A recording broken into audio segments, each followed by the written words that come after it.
విద్యార్థులకు ఈ నెల 19వ తేదీన యంగ్ ఇండియా స్టూడెంట్స్ కిట్స్ను ముఖ్యమంత్రి రేవంత్ రెడ్డి అందజేస్తారని ప్రభుత్వ విప్ అద్దంకి దయాకర్ తెలిపారు. 1వ తరగతి నుంచి డిగ్రీ వరకు చదువుతున్న 27 లక్షల మంది విద్యార్థులకు ఈ కిట్లు పంపిణీ చేస్తారని చెప్పారు. అలాగే క్రీడలను ప్రోత్సహించే లక్ష్యంతో స్పోర్ట్స్ కిట్స్ కూడా అందజేస్తారని వివరించారు.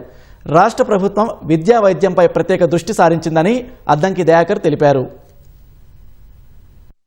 యూనిక్నెస్ లేదంటే ఒక యూనిఫామ్ ను మెయింటైన్ చేస్తే అందరు విద్యార్థులు ఒకే తీరున కనిపించడానికి మనమందరం ఒకటే అనే భావన రావడానికి కూడా ఉపయోగకరంగా ఉండే ఈ కిట్ మంచి నాణ్యమైన డ్రెస్లతో పాటు బ్యాగ్తో పాటు స్పోర్ట్స్ కిట్స్ కూడా క్రీడా రంగంలో విద్యార్థులకు ఉపయోగపడే విధంగా అందించాలని ఒక ప్రయత్నం చేస్తున్న పరిస్థితి. ఎందుకంటే ఇది విద్యార్థుల పట్ల విద్య పట్ల ముఖ్యమంత్రి గారికి ఉండే కమిట్మెంట్ కి ఇది నిదర్శనం. మంచిగా చదువుకోవడానికి విద్యార్థులకు ఇది ఉపయోగకరంగా ఉంటుంది.